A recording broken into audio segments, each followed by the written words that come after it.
Gubernur Lampung Arinal Junaidi mendapatkan perhatian masyarakat nasional karena respon yang diberikan ke orang tua Bima, tepatnya yang bernama Juliman Rumbiono, yang dinilai responnya itu tidak pantas pada saat Provinsi Lampung yang dia pimpin dikritik oleh Bima. Menurut aku juga pribadi sama sih, menurut aku tidak sopan juga ya, karena walaupun ya Pak Arinal adalah gubernur di Lampung, bukan berarti lantas mengatakan hal seperti itu lewat telepon. Dan seperti kalian tahu kronologinya adalah menurut Juliman Rumbiono ini, dia itu dipanggil sama wakil bupati di Lampung Timur, kemudian pada saat datang ada telepon yang menelpon wakil bupati tersebut, dan tiba-tiba ya seperti kalian tahu Arinal Junaidi itu marah-marah dan memaki-maki ayahanda dari Bima ini. Tentunya Bima sebagai anak pun tidak terima ya, makanya pada saat ada wakil gubernur yang mencoba menghubunginya lewat Instagramnya, Bima tidak mau menjawabnya karena itu hanyalah kamuflase menurut dia. Yang faktanya adalah memang Juliman itu dimarahin sama gubernur Lampung. Salah satu kata-katanya yang membuat Juliman cukup sakit hati pada saat dikatakan Anda itu tidak bisa mendidik anak Anda, tidak becus begitu. Kemudian aku baca komentar netizen, yang nggak becus itu siapa? Apakah Anda gitu tidak becus memimpin Lampung dengan banyaknya konflik, misalnya jalanan rusak, kemudian juga proyek yang terbengkalai? Sebenarnya ini bukanlah PR yang baru ya, dari zaman dulu sampai sekarang terus begitu. Mungkin ini apesnya aja, karena ya Arinal Junaidi sekarang adalah sebagai gubernurnya, yang notabene juga kita sebagai masyarakat juga punya harapan ke sana sih, agar bisa lebih baik begitu. Kita akan lihat ada sebuah liputan dari Lampung TV yang menunjukkan kedatangan Gubernur Arinal Junaidi di Bandara Raden Intan Lampung. Pada saat ditanya sama wartawan tentang isu ini, Pak, bener nggak Bapak itu marah-marah, maki-maki bapaknya Bima? Ekspresi wajahnya itu nggak bisa dibohongin teman-teman. Kayaknya Pak Gubernur tuh bukan sedikit sih, kayaknya emosional gitu ya sama wartawan ini. Coba kita lihat cuplikannya berikut ini teman-teman. Terkait pemerintahan nasional, Pak Gub mengatakan bahwa kan Gubernur Lampung sempat melakukan intimidasi Pak Gub kepada orang tua Bima. Tanggapannya gimana Pak Gub? Yang beredar sekarang ini Pak Gub. Ditanya aja ke orang tuanya Bima. Artinya benar apa? Apakah benar Pak? Apakah benar Pak? Ya, terkait pemerintahan nasional intimidasi terhadap orang tua Bima. Sedikit Pak Gub. Apakah benar Pak? Enggak lah. Pak, enggak ya? Yang benar apa Pak Gub? Oke. Aduh.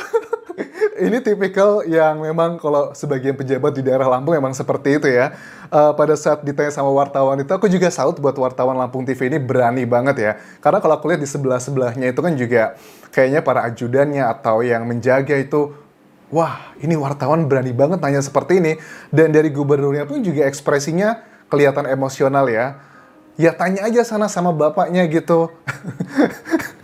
Terus juga kamu ini, nah itu juga salah satu indikasi bahwa Pak Gubernurnya juga marah. Walaupun di akhir dia menuju ke mobil dari Bandara Raden Intan itu, dia kan mengatakan enggak lah gitu. Tapi enggak lahnya tuh enggak meyakinkan gitu.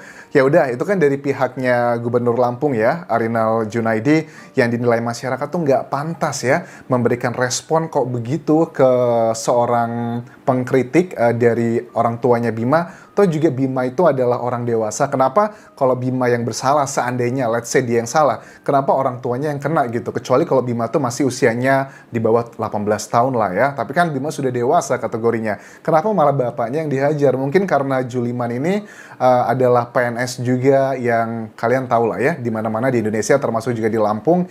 Kalau jadi PNS tuh ada ikatan lah ya, berhubungan, karena gubernur adalah yang tertinggi di Lampung. Sekarang kita simak nih orang tua dari Bima, bapaknya Juliman Rumbiono, yang mengadres mengenai rasa ketersinggungan dia pada saat sang gubernur mengatai hal seperti itu teman-teman. Siapa saya mengatakan anak saya salah?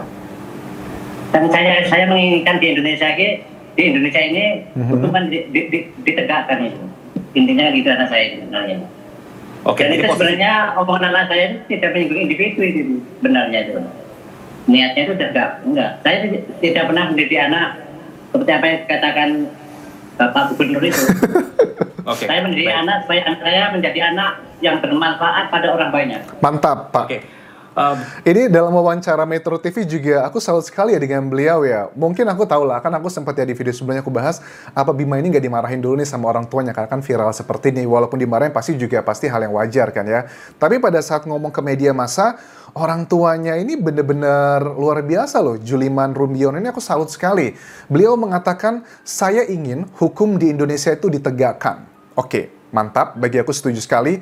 Niatnya itu tidak menyinggung individu. Kenapa kok gubernurnya merasa tersinggung gitu? Ya kalau memang yang dikatakan Bima kan poinnya pada umumnya adalah pertama kan Bima ngomongnya kayak proyek kota baru yang mangkrak, itu betul. Jalanan di Lampung yang rusak terus, itu juga betul. Kemudian juga pendidikan dan macam-macam, dan nyaris tidak ada yang tidak betul. Kalau memang yang dikatakan Bima itu salah, aku yakin Bima itu pasti akan diserang sama masyarakat Indonesia gitu, karena nggak make sense gitu. Ini juga sebenarnya Bima, aku nggak pernah mendukung Bima itu secara individu ya, karena aku juga tidak kenal, walaupun kita sama-sama dari Lampung. Tetapi yang aku dukung ini adalah perilakunya, karena ini kayak ibaratnya itu kayak fenomena gunung es yang kesel sama kebijakan, terus juga infrastruktur di Lampung itu banyak banget, tetapi yang berani kayak Bima menyampaikan seperti itu sedikit sekali teman-teman.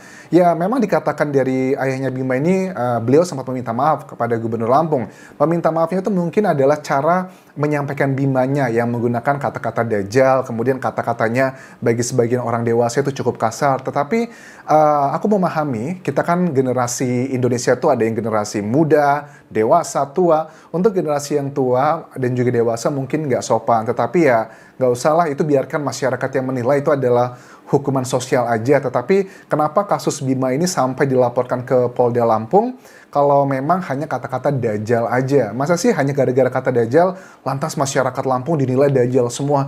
Itu kan hanya sebuah kiasan, teman-teman. Memang alangkah baiknya tidak menggunakan seperti itu. Tetapi faktanya adalah kalau Bima tidak menggunakan gaya yang unik dan juga nyeleneh menyampaikan kritiknya, apakah akan terjadi keviralan seperti ini? Kita lihat aja manfaatnya banyak atau enggak. Kalau menyampaikannya dengan baik, lemah lembut, apakah didengarkan? Apakah masyarakat yang sekarang sebagian yang sudah mengirimkan pesan gitu ya, lewat TikToknya, videonya, terima kasih Bima, gara-gara kamu area saya sekarang sedang diperbaiki.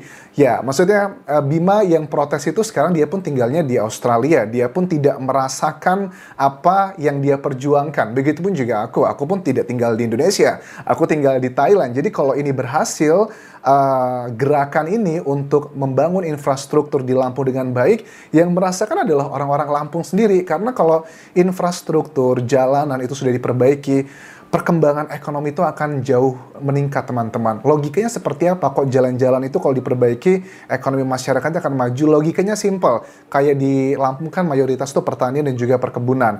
Pada saat mengangkut hasil pertanian, hasil perkebunan, yang biasanya butuh 5 hari, yang biasanya butuh uang mungkin 1.000 atau 2.000 rupiah sebagai contoh. Tetapi karena sudah ada percepatan ini, akan terjadi banyak efisiensi, dan ini akan membantu perekonomian di Indonesia.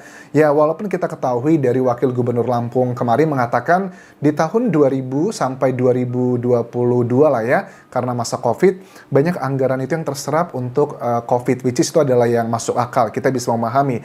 Tetapi kan kasus yang seperti ini, jalanan, infrastruktur, terjadinya rusaknya itu bukan dari COVID aja, dari jauh dari zaman aku kecil juga sudah rusak seperti ini sih teman-teman.